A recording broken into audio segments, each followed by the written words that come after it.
आखिर खेसारी लाल यादव क्यों फिर से पवन सिंह को उकसा रहे हैं। नमस्कार, मैं किशन कुमार हूं। अब आप कहेंगे कि किशन जी ये आप क्या कह रहे हो, खेसारी लाल यादव आखिर पवन सिंह को क्यों उकसाएंगे। आखिर खेसारी लाल यादव ऐसा क्या कर रहे हैं कि पवन सिंह को उकसाया जा रहा है। तो आप सब तो जानते हैं कि मैं जब भी कुछ कहता हूं सबूत के साथ कहता हूं और उस बात में पूरी सच्चाई होती है। इस बार भी पूरी सच्चाई के साथ आपको बताने जा रहे हैं कि खेसारी लाल यादव आखिर ऐसा क्या कर रहे हैं कि फिर से पवन सिंह को उकसाने जैसा माहौल हो गया है।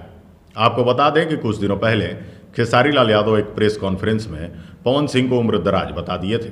भले ही उन्होंने नाम नहीं लिया था, लेकिन पूरी दुनिया जानती है कि उन्होंने किसके लिए ये बातें कही थी। उसके बाद पवन सिंह ने भी स्टेज से सोहर गाकर जवाब दे दिया। भाई विवाद तो हुआ ही, लेकिन ये बातें धीरे धीरे लोग भूल रहे थे, विवाद खत्म होता जा रहा था। लेकिन भोजपुरी में अगर विवाद खत्म हो जाए तो कलाकारों की रोजी रोटी भी बंद हो जाएगी और इनके काम धंधे के साथ साथ इनका नाम भी डूबने लगेगा। कुछ ऐसा ही हो रहा था। शायद इसीलिए खेसारी लाल यादव ने फिर से थोड़ी उंगली कर दी। भाई साहब, खेसारी लाल यादव ने कुछ ऐसा कह दिया है कि फिर से विवाद होना तय है।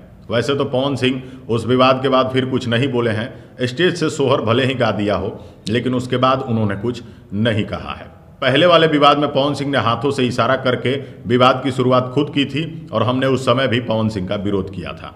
जब हम गलत का विरोध करते हैं तो सही को सही कहने में क्या दिक्कत है। तो दोस्तों, आपको बता दें कि अखिलेश कश्यप, जो कि खेसारी लाल यादव के राइटर हैं, वो खुद भी विवादों में रहते ही हैं और खेसारी लाल यादव को भी हमेशा विवादों में डाले रहते हैं। अखिलेश कश्यप अक्सर उस तरह के इल्जामों से घिर जाते हैं जो कि गाना चुराने वाला इल्जाम होता है। उनके दरवाजे पर कार्यक्रम हो रहा था और वहीं पर खेसारी लाल यादव भी पहुंचे थे।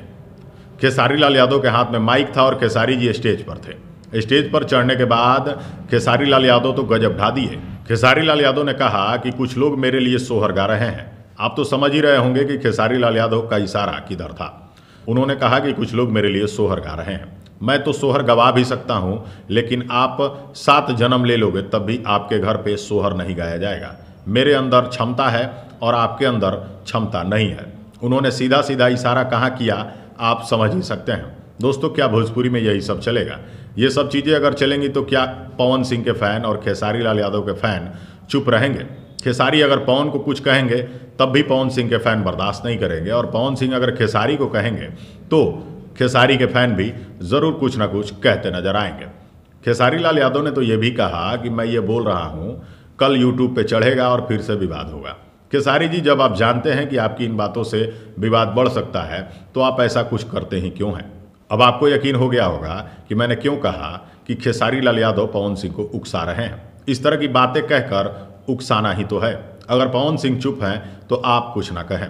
अगर खेसारी लाल यादव चुप हैं और पवन सिंह ऐसा कुछ कहते तो हम पवन सिंह का भी ऐसे ही विरोध करते। लेकिन अगर ऐसा कुछ होता तब।